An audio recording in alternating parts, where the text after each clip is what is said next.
Now, we go back to the proof of Sarnak's conjecture. Recall that Sarnak's conjecture says if F is a bounded deterministic sequence, then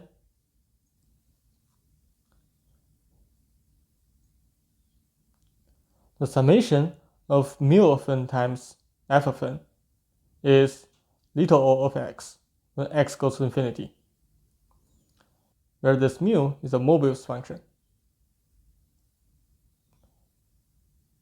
To prove this with Chowla's conjecture, we do not need to assume mu is Mobius function. It can be any function taking value in -1, 0, or 1. So we are not going to use any number theoretical properties of Mobius function.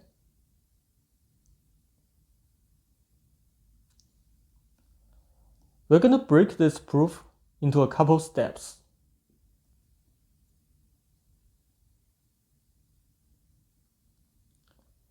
Step number 1 is the preparation of the proof.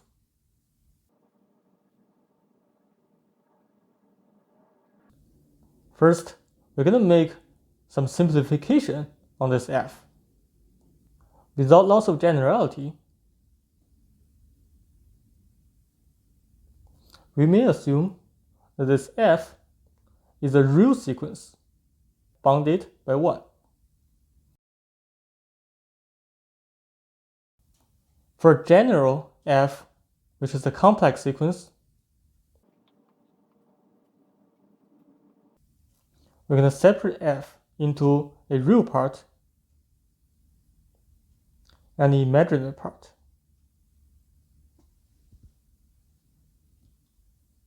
And we can make this assumption simply by scaling. It doesn't change the nature of this estimate, just a matter of constant, which is absorbed in here. When we separate f into a real part and the imaginary part,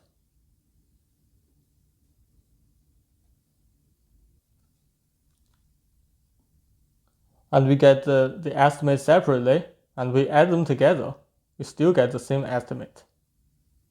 That is why we can assume this without loss of generality. Now let epsilon be a positive number and m be a positive integer, and let f sub epsilon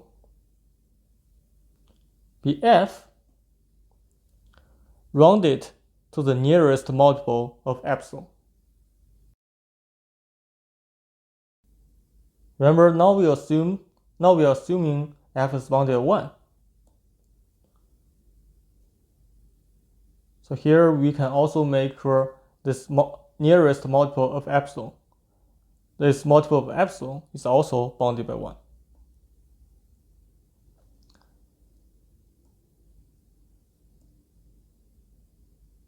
That is also bounded in magnitude by 1. Let's draw a picture for this. Suppose this is the interval from -1 to 1.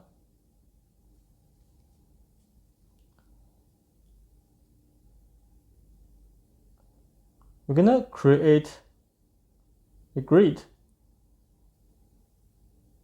of this interval.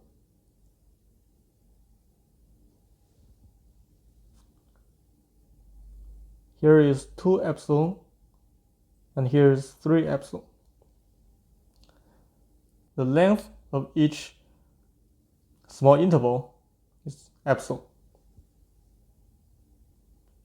Suppose f of n is here. What we do is that we're going to round this to the nearest multiple of epsilon that is also bounded in magnitude by 1. We'll round it to 3 epsilon if f of n is closer to 3 epsilon than to 2 epsilon.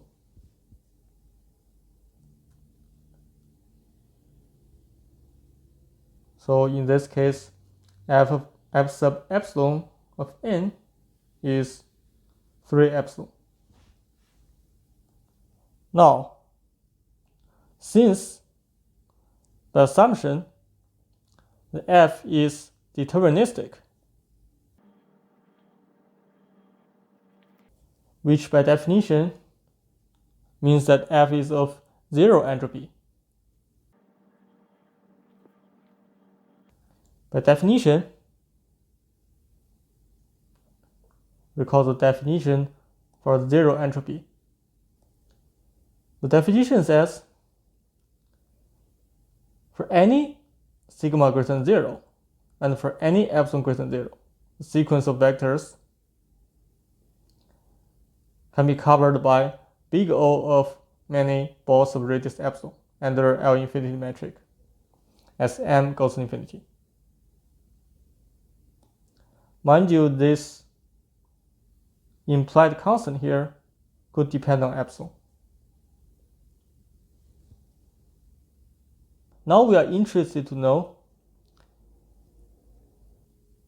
what happens if we replace this f with the f epsilon we just created. Now question.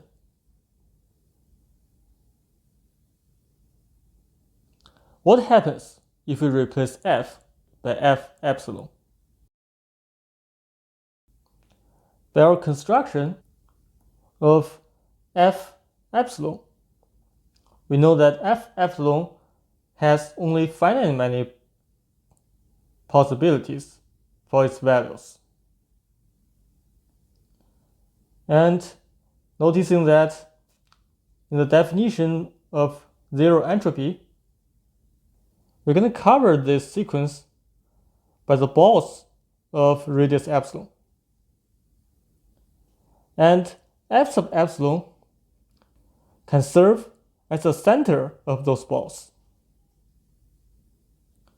With this, we can conclude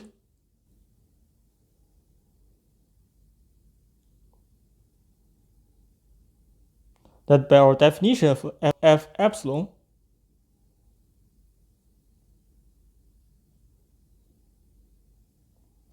there are at most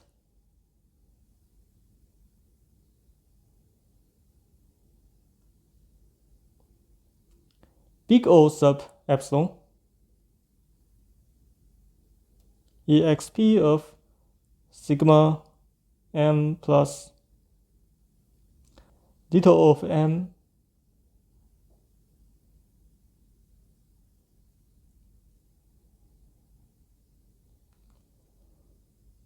different values for the tuple with f epsilon replacing f. Here the sigma is arbitrary.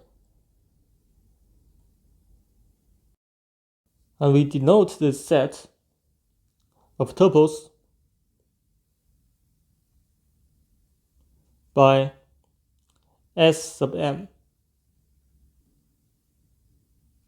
So S sub m is cardinality will be bounded by big O of epsilon